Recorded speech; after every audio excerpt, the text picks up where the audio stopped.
मेरे प्रिय दर्शकों, इस वीडियो पर लगातार 5 कमेंट करने वालों के चैनल का स्क्रीनशॉट मैं अपनी अगली वीडियो के आखिरी हिस्से में दिखाऊंगा। तो जल्दी से कमेंट करें, अपने चैनल को प्रमोट करें और हमारे कम्युनिटी का हिस्सा बने। साथ ही वीडियो को लाइक और शेयर करना न भूलें।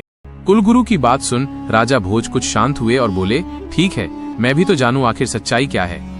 तब पुतली रत्न मंजरी बोली, मैं क्या कहूँ राजन, यदि केवल इन गुणों को ही मापदंड मान लिया जाए तो तुम जलकर भस्म हो जाओगे।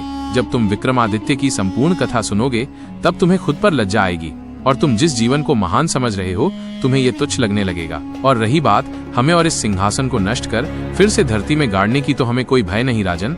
हम तो उसी दिन मर चुकी थी जिस दिन राजा विक्रमादित्य दिव्य लोक में चले गए थे। इतने में राजा का दीवान यानी उनका प्रधानमंत्री पुतली से बोला, हे सिंहासन की पुतली, अब बातों में वक्त जाया मत करो और अपने इस गुस्से को त्याग कर हमें राजा विक्रमादित्य की कथा सुनाना प्रारंभ करो।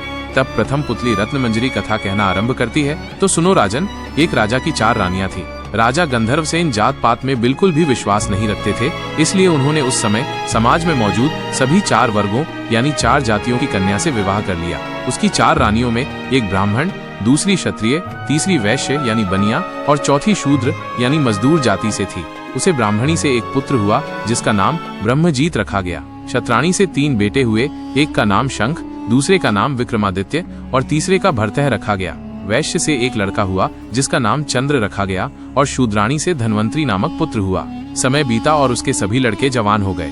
राजा गंधर्वसेन ने ब्राह्मणी से पैदा हुए ब्रह्मजीत को राज्य का दीवान नियुक्त कर दिया, पर ब्रह्मजीत के दीवान बनते ही राज्य में अशांति फैल गई, जिसे ब्रह्मजीत संभाल न सका और राज्य छोड़कर चला गया। ब्रह्मजीत के राज्य छोड़कर जाने के बाद राजा के दूसरे पुत्र शंख को संदेह था कि अब उसका पिता कहीं उसके भाई विक्रमादित्य को अपना उत्तराधिकारी न चुन ले, क्योंकि विक्रमादित्य को हर क्षेत्र में महारत हासिल थी। हर तरह से निपुण होने के कारण राजा का मोह सबसे अधिक विक्रमादित्य में ही था। इसी के चलते एक दिन शंख ने अपने पिता राजा गंधर्वसेन की हत्या कर दी और स्वयं उज्जैन का राजा बन बैठा। जब राजा गंधर्वसेन की हत्या की खबर उसके बाकी बेटों ने सुनी तो वो सब अपनी जान बचाने के लिए राज्य छोड़कर भाग खड़े हुए।